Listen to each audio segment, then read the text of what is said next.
Let's talk about a joint that you may not be thinking about nearly enough. And this one was actually the one responsible for more falls than you might imagine. How are your ankles? So look, if you have been walking since you're 8, 9, 10 months, and no matter how old you are, take that minus 1 year, and you have been weight bearing on those poor ankle joints for years. It's why ankles are one of the most easily degenerated joints with age. Yeah, it's not our shoulders, it's not even our upper cervical spine, or the neck, but we're in trouble if we lose mobility in those ankle joints. That means we don't lift the toes up enough when we walk, and we can slip and trip far easily. Now, look, what does that mean? Slips and trips are going to happen. They happen when we're 20, but we can right ourselves. We have great mobility. Most of us have ankle injuries unless we've had a lot of trauma, maybe a car accident, maybe landing really hard if you were a gymnast when you were younger, or you were in football and you got tackled a lot. That kind of trauma can cause problems at a much younger age. And as you age, if you've had that kind of trauma, you are much more likely to experience worse degeneration or more risk of arthritis in those joints later in life.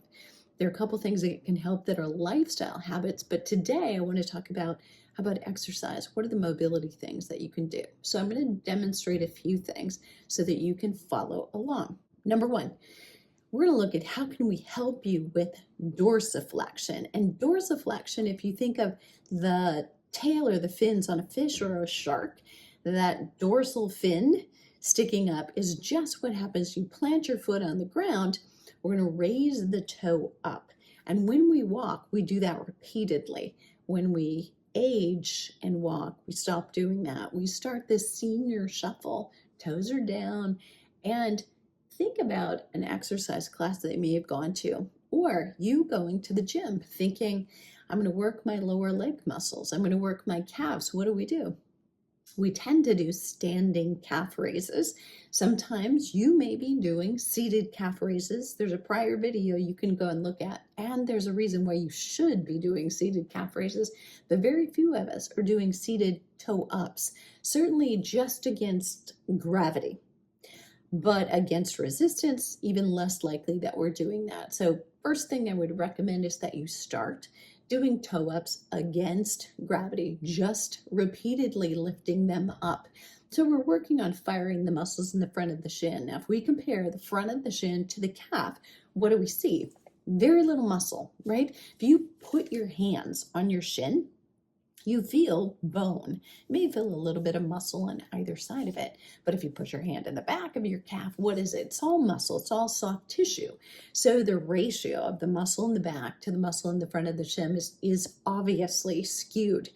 But knowing that, we need to get really good at leveraging that pull up, because we will lose that mobility quickly and very, very fast. And once it goes downhill, we're now beginning to shuffle.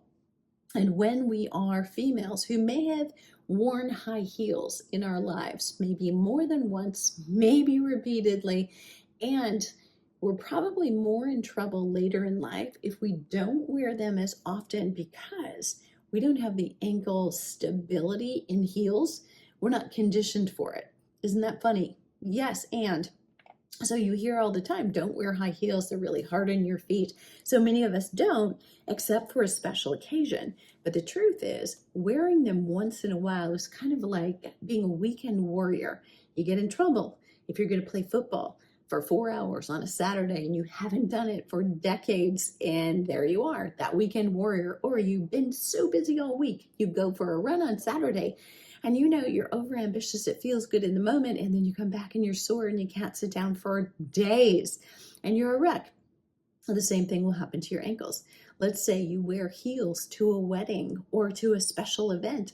I have been at a conference all weekend, so here I am in my hotel room, and in my suitcase is 3 pair of heels I've been wearing all weekend.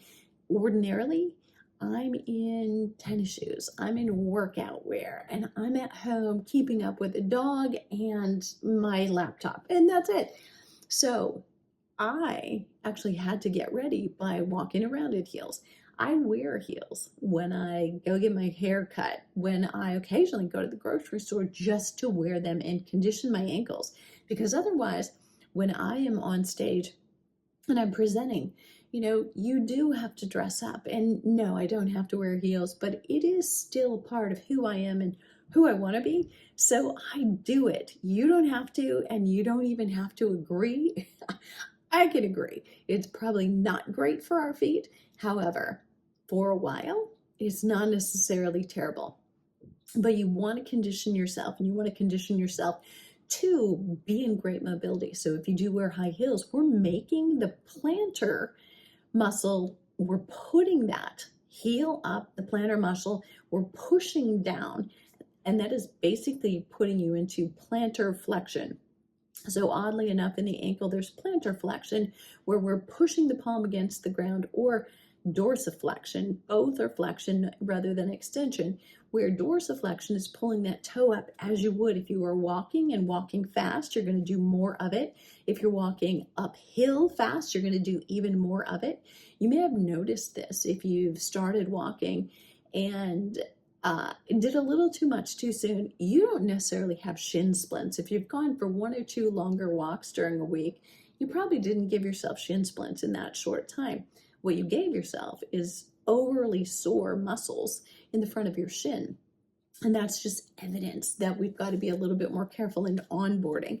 So if the soft tissue in you has that kind of reaction, so too is your joint. Your bony structure is going to have problems as well. So we want to be careful about what it is that we're doing. So doing pointed toe, circling down and up, rotating it around, pointing, flexing back and forth, all of that is really good for mobility. So you can do that non-weight bearing, but then you can also go into, say, downward facing dog. So it's, what is it but an extended lunge? Some of you may be watching, and in a downward facing dog, you can't get your heels down. They're up off the ground. That's not necessarily the point. The point is, if you go into your downward facing dog, finding it, being aware of that point where your heel does have to lift up when you increase the flexion, meaning shorten the distance between the top of your foot and your shin, just knowing where that is. So you can work on that and increase that ability to close that ankle. That, if we can get that in a passive way, you're helping yourself get a better stretch, being able to close it. If you can passively get into that position, then more actively you're going to gain some range of motion. So yoga can be great for ankle mobility. And then we're working on ankle stability when you do things like balance poses, your tree pose, your single leg stance.